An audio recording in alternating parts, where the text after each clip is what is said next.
கர்த்தருடைய பரிசுத்த நாமத்திற்கு ஸ்தோத்திரம். இன்னைக்கு நம்ம ஏசாயா 6வது அதிகாரம் 5வது வசனத்தை தியானிக்க இருக்கிறோம். ஏசாயா 6:5 ஜெபத்தோட செய்திக்குள்ளே கடந்து சொல்லும்.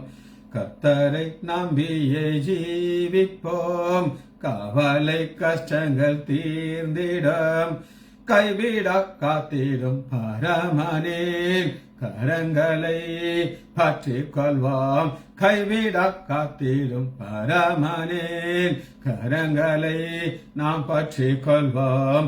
ஜீவதேவன் பின் செல்லுவோம், ஜீவ ஒளிதானை கண்டடைவோம். ஜீவதேவன் பின் செல்லுவோம், ஜீவ ஒளிதானை கண்டடைவோம். மனதின் காரில் நீங்கிடவே சமாதானம் தங்கம், மனதின் காரில் நீங்கிடவே சமாதானம் தங்கம். உண்மை வழி நடந்திட உத்தமனுக்கென்றும் கர்த்தர் துணை, உண்மை வழி நடந்திட உத்தமனுக்கென்றும் கர்த்தர் துணை. கண்கள் அவன் மேல் வைத்திடுவார், கருத்தாய் காத்திடுவார். கண்கள் அவன் மேல் வைத்திடுவார், கருத்தாய் காத்திடுவார். உள்ளமதின் பாரங்களை உக்காமாய் கர்த்தரிடம் சொல்லுவாம். உள்ளமதின் பாரங்களை உக்காமாய் கர்த்தரிடம் சொல்லுவாம். இக்கட்டு நேரத்தில் கூப்பிடுவாம், இயேசு வந்தாதரிப்பார். இக்கட்டு நேரத்தில் கூப்பிடுவாம், இயேசு வந்தாதரிப்பார். அன்பு மிகு அண்ணல் இவர், அருமை இயேசுவை நெருங்குவாம். அன்பு மிகு அண்ணல் இவர், அருமை இயேசுவை நெருங்குவாம். தம்மாண்டே வந்தோரை தள்ளிடாரே, தாயாய் அணைத்திடுவார். தம்மாண்டே வந்தோரை தள்ளிடாரே, தாயாய் அணைத்திடுவார். இயேசுவின் நாமத்தினாலே ஜெபங்கள் பிதாவே, ஆமேன். கர்த்தருடைய பரிசுத்த நாமத்திற்கு ஸ்தோத்திரம். Maria sister praise lord, Balasundari praise lord, Selvi teacher praise lord, J Seelan Sharma புதுசா நான் பார்க்கிறேன். கர்த்தர் நல்லவர், ஆசீர்வதிக்கட்டும். இன்னைக்கு நம்ம ஏசாயா 6வது அதிகாரம் 5வது வசனத்தை வாசிக்கிறோம். ஏசாயா 6வது அதிகாரம் 5வது வசனம். அப்பொழுது நான் ஐயோ அதமானேன், நான் அசுத்த உதடுள்ள மனுஷன், அசுத்த உதடு உள்ளவர்களுடைய ஜனங்கள் நடுவே வாசமாயிருக்கிறேன்.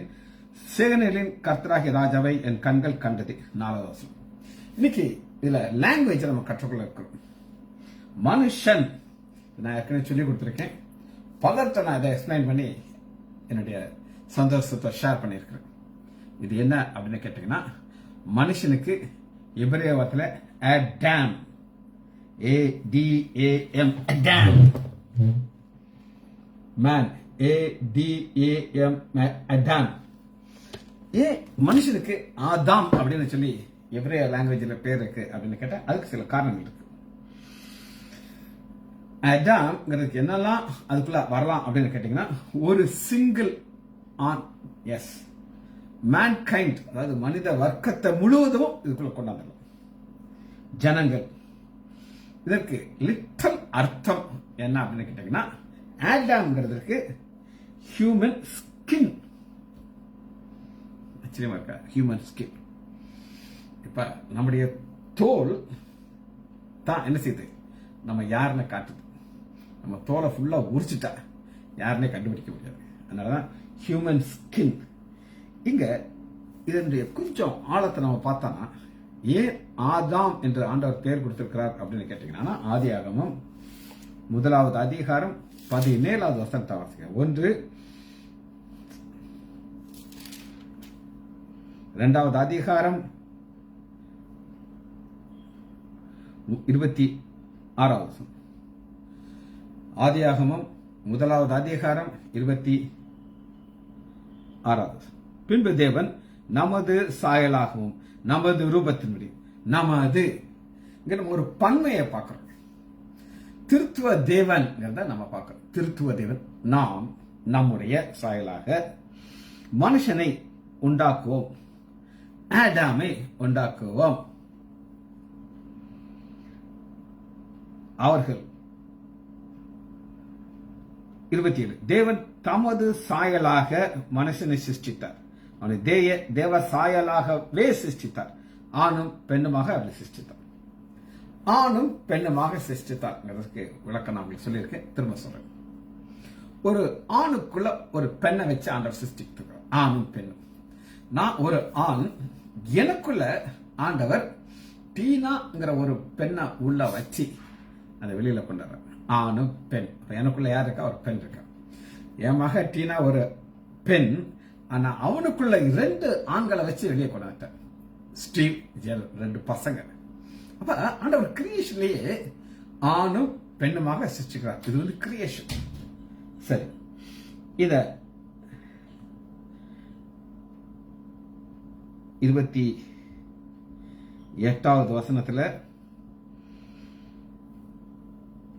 தேவன் அவர்களை ஆசீர்வதித்தார்.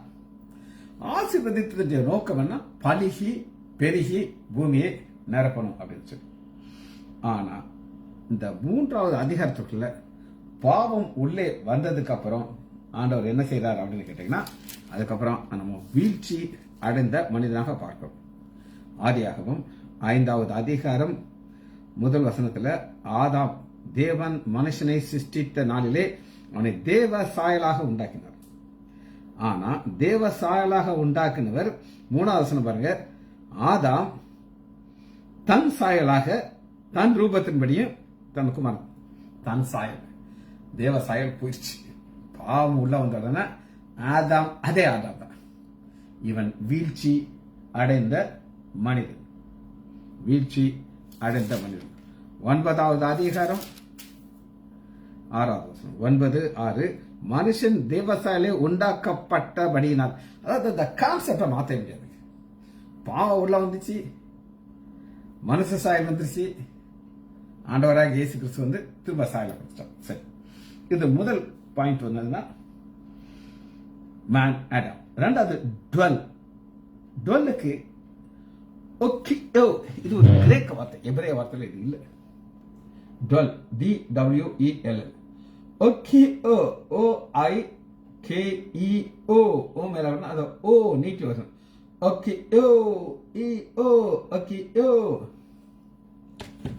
சரி, டுவெல்லுக்கு பல இடங்கள் இருக்கலாம். ஒரு வீடு, அந்த வீட்டுல தான் அங்க வாசம் பண்றாங்க. அந்த வீடு வாசம் பண்ணுகிற இடங்கிறதுக்கு ஒரு வசனத்தை நான் உங்களுக்கு காட்டுறேன். இது நான் உங்களுக்கு எபிரேயர் இது கிரேக்க வார்த்தை, அதனால நம்ம மெயின் அது வந்து புதிய ஏற்பாடுலாம் இருக்கும். 1 தீமோத்தேயு 6வது அதிகாரம் 14வது வசனம். இது தேவனுடைய டுவெல்லிங் பிளேஸ். ஒருவராய் சாவாமையுடையவரும் சேரக்கூடாத ஒளியிலே வாசம் பண்ணுகிறவரும், வாசம் பண்ணுகிறார். டுவெல், இது தேவனுடைய குணாதிசயம், தேவனுடைய வல்லமை. ரோமர் 8வது அதிகாரம் 9வது வசனம். ரோமர் 8:9, தேவ ஆவி உங்களிலே வாசமாய் இருந்தால், ஆவியானவர் நம்முடைய சரீரத்தை டுவெல்லிங் பிளேஸ், அதாவது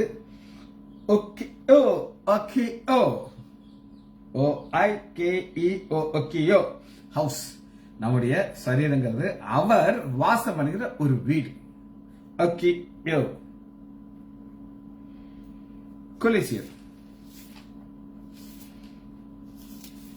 1வது அதிகாரம் 19வது வசனத்துல மிக ஆழமான ஒரு சத்தியத்தை ஆவியானவர் வெளிப்படுத்துகிறார். 1:9,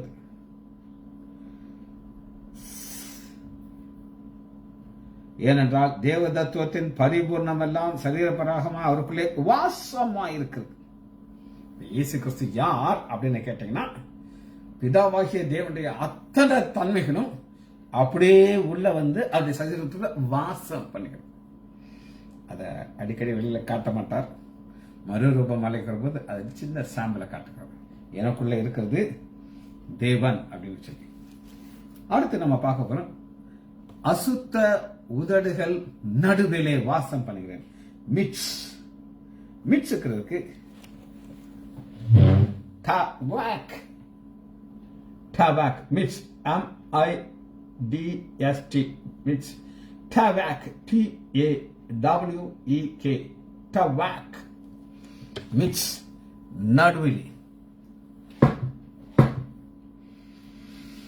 இதற்கு நீங்க இதனுடைய அர்த்தத்தை புரியுறதுக்கு the point of a space, ஒரு பாயிண்ட் ஆஃப் த ஸ்பேஸ்னா எங்க இருக்கணும்ங்கிறது சென்டர்ங்கிற ஒரு இடம் தான் பாயிண்ட் ஆஃப் த. இதற்கு ஒரு அழகான ஒரு வார்த்தை இருக்கு, அதை நீங்க கொஞ்சம் ஆழமா யோசிச்சா தான் அது புரியல, நான் புரியாது உங்களுக்கு. இதுக்கு அதை சொல்றாரு. ஆதியாகமம் 9வது அதிகாரம் 21 நோவா திராட்சை ரசத்தை குடித்து வெறி கொண்டு தன் கூடாரத்திலே வஸ்திரம் விலகி படுத்திருந்தான். கூடாரத்தின் நடுவில் படுத்திருக்கான். சென்ட்ரலா இருக்க, வெளியில கிடையாது. மிட்ஸ் கூடாரத்தினோட, ஆனா ட்ரெஸ் தான் இல்லை. இது உங்களுக்கு புரியுறதுக்கு ஒரு சின்ன எக்ஸ்பிளனேஷன் சொல்றேன். இது ஒரு ஓசோன்ங்கிறது ஓபன் ஆயிடுச்சு. ஆண்டவர் உண்டு பண்ண நேரத்தில் இந்த ஓசோன் ஓபன் ஆகல. அதனால திராட்சை ரசம் என்ன இருந்தாலும் அது அப்படி இருக்கும், கெட்ட போகாது. வைரஸ் பாக்டீரியா கிருமிகளே இல்லாது. ஆனா ஒரு பாக்டீரியா உள்ள வந்து இத ஃபெர்மெண்ட் பண்ணிருச்சு. அது நோவாக்கு தெரியாது. அதனால நோவா தப்பா நினைக்க கூடாது. சரி, மிட்ஸ் நடுவிலே இன்னும் சில வசனங்கள் உங்களுக்கு காட்டுறேன். ஆதியாகமம் 40வது அதிகாரம் 20வது வசனம். 3ஆம் நாள் பார்வோனுடைய ஜன்ம நாள், பிறந்த நாள். அவன் தன் ஊழியக்காரர் எல்லோரையும் விருந்து பண்ணி பானபாத்திரக்காரனுடைய தலையுடைய தலையை சுயம்பர தலையிலையும் தலையை உத்தியோகர்கள் நடுவிலே உயர்த்தி. நடுவிலே என்ன அர்த்தம் அப்படின்னு கேட்டீங்கன்னா, எத்தனையோ பேர் இருக்காங்க பார்வனுடைய பிறந்த நாள். அப்ப பார்வன் சொல்வார், எப்பா பானபாத்திரக்காரனே எந்திரி, கேட்டாப் நெல்லு, எந்திரிச்சு நெல்லு. ஒரு உயர்வை கொடுக்கிறாங்க. இது ஒரு சென்டர்ல வச்சு அந்த உயர்த்துறது தான் மிட்ஸ் பேக். யாத்ராகமம் 14வது அதிகாரம் செங்கடல் 2 பிளந்துருச்சு. அவங்க நடக்கிறது போது பாத்தீங்கன்னா 14:29 இஸ்ரவேல் புத்திரரோ சமுத்திரத்தின் நடுவாக, சமுத்திரத்தின் நடுவாக வெண்டாந்திரையிலே நடந்து போனார்கள். டவாக். நம்முடைய ஆண்டவராகிய இயேசு கிறிஸ்து சிலுவையின் பாடுகளை விளக்கிற ஒரு அதிகாரம் சங்கீதம் 22வது அதிகாரம். சங்கீதம் 22வது அதிகாரம் அவருடைய பொசிஷனை ஆவியானவர் எழுதி வைத்திருக்கிறார். 22வது அதிகாரம் 12வது வசனம். அநேக கால்கள் என்னை சூழ்ந்திருக்கிறது, பாசான் தேசத்து பலத்த எருது என்னை வளைந்து கொண்டிருக்கிறது. நான் சென்ட்ரல் இருக்கிறேன். பாசான் தேசத்து எருது என்ன அப்படின்னு கேட்டீங்கன்னா ரோம போர் சேவர்கள், அது நடுவில் சென்ட்ரல் இருக்கிற. இன்னொரு வசனத்தை நான் உங்களுக்கு வாசிக்கிறேன். இதை நம்ம எத்தனோட வாசிச்சாலும் இதை நம்ம ஸ்கிப் பண்ணி போயிருக்கோம். எவ்வளவு பெரிய ஸ்காலர் வந்தாலும் நம்ம ஸ்கிப் பண்ணி போயிருப்பாங்க. ஆனா கரெக்டா அதுக்குள்ள எங்க அந்த சென்டர் இருக்குன்னு பாத்தீங்கன்னா ஆச்சரியமா இருக்கும். நியாயாதிபதிகள் 15வது அதிகாரம். நியாயாதிபதிகள் 15வது அதிகாரம் 4வது வசனத்துல சிம்சோன் நரிய பிடிக்கிறார். பிடிச்சு 2 நரி வாழை பிடிச்சு அது சென்டர்ல தீவட்டி வச்சு கெட்டார். அந்த சென்டரை தான் நம்ம பார்க்கிறோம். வசனத்தை வாசிக்கிறேன். நியாயாதிபதிகள் 15வது அதிகாரம் 4 புறப்பட்டு போய் 300 நரிகளை பிடித்து பந்தங்களை எடுத்து வாளோடு வாள் சேர்த்து 2 வாள்களுக்கு நடுவே. எத்தனை முறை வாசிச்சிருக்கோம். அந்த நடுவே வைக்கிறாருங்கிறது நம்ம டீப்பா பார்த்துருக்க மாட்டோம். சரி, இது மிட்ஸ் டபாக். நாலாவதாக நம்ம பார்க்கிறோம் லிப்ஸ். லிப்ஸ்ங்கிறதுக்கு சபாக். சபாக் SAPAH சபாக். ரெண்டு ஏ மேல போட்டு சபாக். சபாக். லிப்ஸுக்கு எட்ஜஸ் அப்படின்னு இந்த உதட்டு இங்க எட்ஜஸ் வருது லிப். இது உள்ளே இருந்து ஈவல் திங்ஸ் வெளியே வர்றதுக்கு இதை யூஸ் பண்ணுவாங்கன்னு சொல்லி நீதிமொழிகள் நம்ம பார்க்கலாம். நீதிமொழிகள் 16வது அதிகாரம் 30வது வசனம். 16, 30. அவன் மாறுபாடானவர்களை யோசித்து தன் கண்களை மூடி தீமை செய்யும்படி தன் உதடுகளை கடிக்கிறான். இந்த உதடுகளை கடிக்கிறான். அந்த உதடுகளுக்கு உதடுகள் கடிக்கிறான். நீதிமொழிகள் 16வது அதிகாரம் 24வது வசனம். இனிய சொற்கள் தேன் கூற்றுக்கு.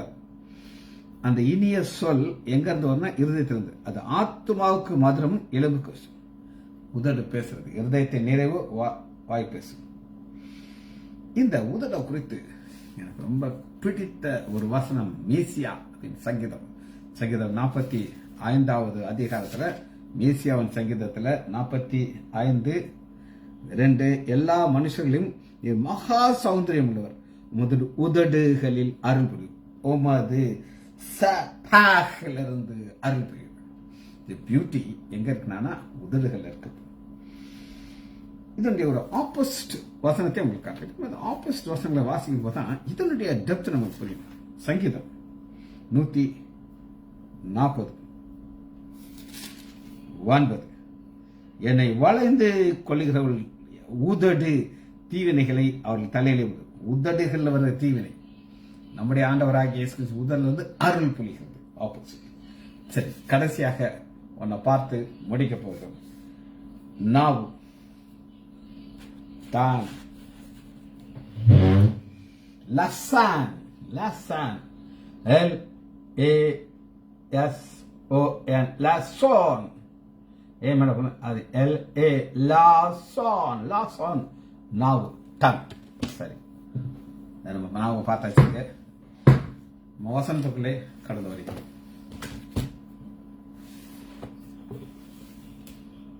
எசாயா 6வது அதிகாரம் 5வது வசனம்.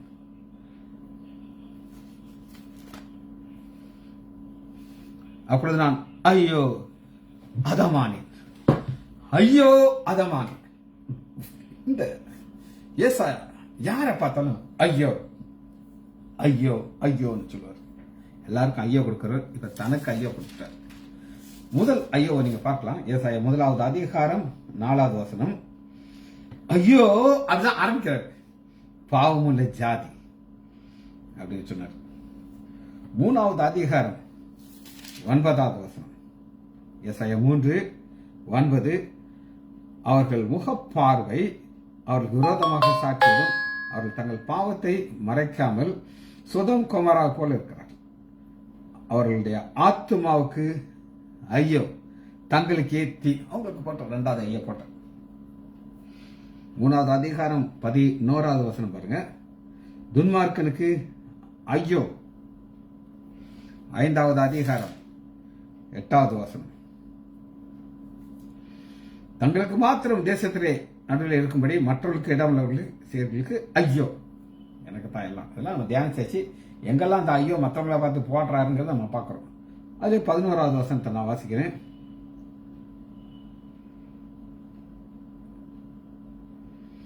ஐந்து 11 சாராயத்தை நாடி அதிகாலமே எழுந்து மதுபான சூடாக்கம் தெரிந்து இருட்டு வர குடிக்கிறவனுக்கு ஐயோ.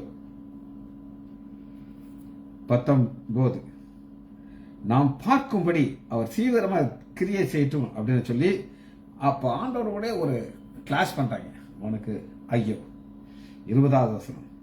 தீமையை நன்மை என்றும் நன்மை தீமை என்று சொல்லி இருளை வெளிச்சம் விளைச்சது அவர்களுக்கு ஐயோ. யாரெல்லாம் அப்படி கண்டுபிடிக்கிறியோ உனக்கு ஐயோ. 21வது வசனம், தங்கள் பார்வைக்கு ஞானிகளும் தங்கள் எண்ணத்திற்கும் புத்திமா இருக்கிறவர்களுக்கு ஐயோ. இத்தனை கூட்டத்தை பார்த்தா ஐயோ சொன்னவர் இப்ப பரலோக தரிசனத்தை பார்க்கிறாரு. பரலோக தரிசனத்தை பார்த்து ஐயோ எனக்கு ஐயோட்டார். இது ஒரு கான்செப்ட் அப்படின்னு நம்ம பார்க்கிறோம். சரி, இப்ப நம்ம இந்த பவரை பார்க்கும்போது இவர் ஏன் ஐயோ அப்படின்னு சொன்னார் அப்படின்னு கேட்டீங்கன்னா, 5வது வசனம், சேனைகளின் கர்த்தராகிய ராஜாவை என் கண்கள் கண்டதே. ஆண்டவரை பார்த்துட்டு எனக்கு ஐயோங்கிறார். காரணம் என்ன அப்படின்னு கேட்டீங்கன்னா, யாத்ராகமம் 33வது அதிகாரம் ஆண்டவர் சொல்லுகிறாரு. மோசையை பார்த்து என்ன சொல்கிறாரு அப்படின்னு கேட்டீங்கன்னா, 33வது அதிகாரம் 20வது வசனம், நீ என் முகத்தை காண மாட்டாய், ஒரு மனுஷனும் என்னை கண்டு உயிரோடு இருக்க. இது ஒரு கருகலான ஒரு காரியமா இருக்கு. ஆண்டவரை சொன்னது பார்த்தா நீ செத்து போயிருக்கிறார். ஆனா இங்க என்ன பார்க்கிறோம், கண்டதுங்கிறார்.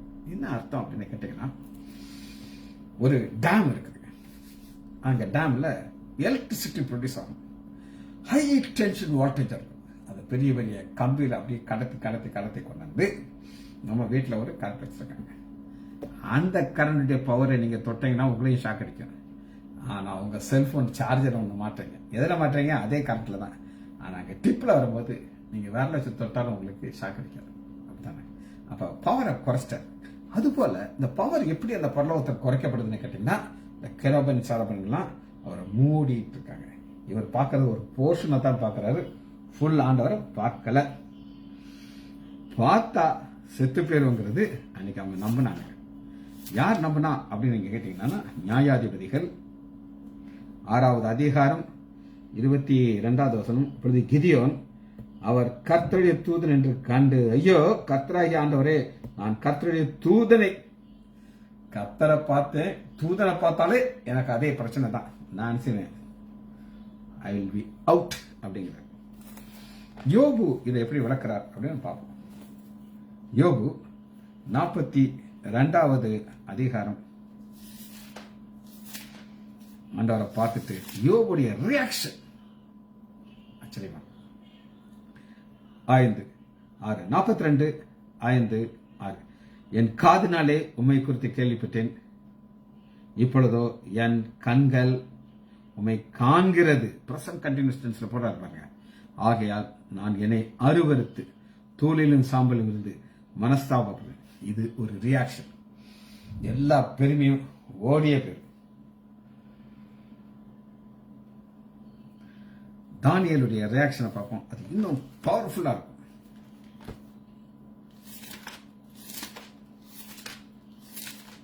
தானியேல் 10வது அதிகாரம் 6வது வசனம். தானியேல் 10:6.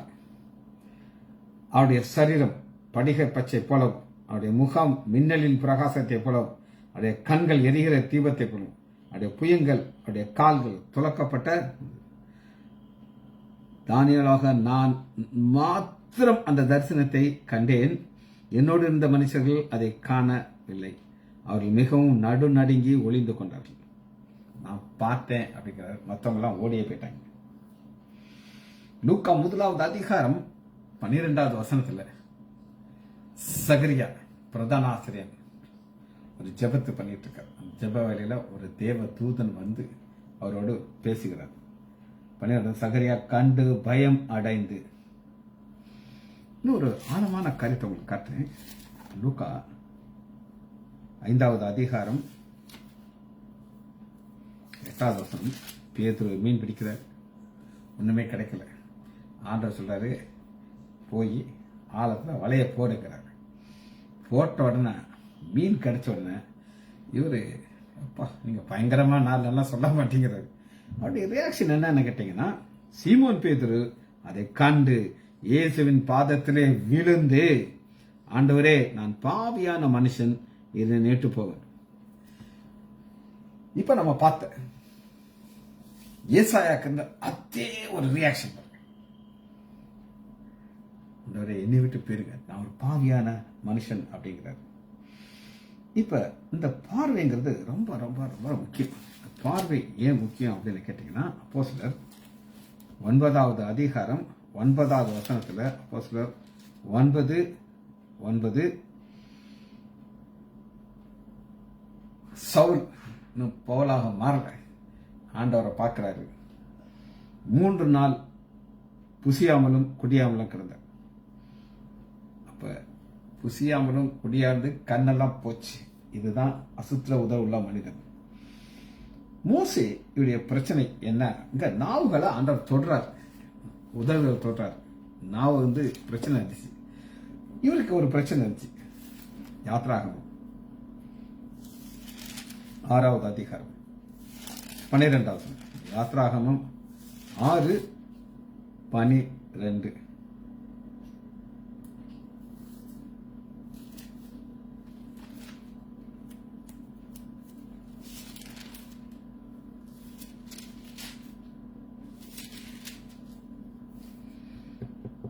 சரி 4வது அதிகாரம் 10வது வசனம். நான் திக்கு வாயன். திக்கு வாயன்கிற ஒரு எக்ஸ்கியூஸ் சொல்றாரு. உதட்டுல பிரச்சனை இருக்கு, நாக்குல பிரச்சனை இருக்கு அப்படிங்கிறாரு. ஆண்டவரெல்லாம் விட்ராப்ல கிடையாது. 6வது அதிகாரம் 12வது வசனத்துல இன்னொரு வார்த்தை வச்சுருக்காங்க. 6:12 மோசே கர்த்தருடைய சந்நிதியில் நின்று இஸ்ரவேல் புத்திரருக்கு செவி கொடுக்கவில்லை. பார்வோன் எப்படி செவி கொடுப்பான்? நான் விருத்த சேதனம் இல்லாத உதடுகள். விருத்த சேதனம் இல்லாத உதடுனா நான் திக்கு வாய், இந்த வாயை வச்சுட்டு நான் என் சொந்த மக்களை கேட்க மாட்டேங்கிறாங்க, பார்வன் எப்படியா கேட்கல. எஸ்கியூஸ். ஆண்டவர் விட மாட்டார். இது போல எரேமியா 1வது அதிகாரம் 6வது வசனத்துல நான் பேச அறியாத சிறு பையன் எரேமியா சொல்றார். காரணம்னா இந்த வேலையெல்லாம் எனக்கு ஆகாது அப்படின்னு சொல்லி. இந்த இருதயத்தின் நிறைவு தான் வாய் பேசும். இருதயத்துல எவ்வளவு நல்ல காரியங்கள் இருக்கோ வாய் உதட்டு வழியாக வெளியே வரும். அப்ப அந்த சுத்திகரிப்பு தேவையா இல்லைங்கிறத நம்ம முடிவு பண்ணுவோம். நாவு குறித்து ஒரு வசனத்தை வாசிச்சு நம்ம அதை முடிக்க போயிடும். யாக்கோபு 3வது அதிகாரம் 6வது வசனம். யாக்கோபு 3:6 நாவும் நெருப்பு தான். இந்த நெருப்பை கரெக்ட் பண்றதுக்கு அக்கனை கொண்டு வச்சிட்டேன். நாவும் நெருப்பு. ஜெபிச்சு படிப்போமா? மகா இரக்கமும் கரைவமல்ல பிதாவே, துதிக்கிறோம் ஐயா. ஒரு பரலோக தரிசனத்தை எனக்கு காட்டுகிறது ஐயா. எத்தனையோ பேருக்கு கிடைக்காத கிருபை எனக்கு தருகிறது ஐயா. இந்த மொழியை கற்றுக்கொள்ள நீர் பாராட்டுற நன்மைக்காக நன்றி ராஜா. பிள்ளைகள் ஒவ்வொருவரையும் என் ஆண்டவராகிய இயேசு கிறிஸ்துவின் நாமத்தினாலே ஆசீர்வதிக்கிறேன். இயேசுவின் நாமத்தினால் ஜெபங்கள் பிதாவே. ஆமேன், ஆமேன், ஆமேன்.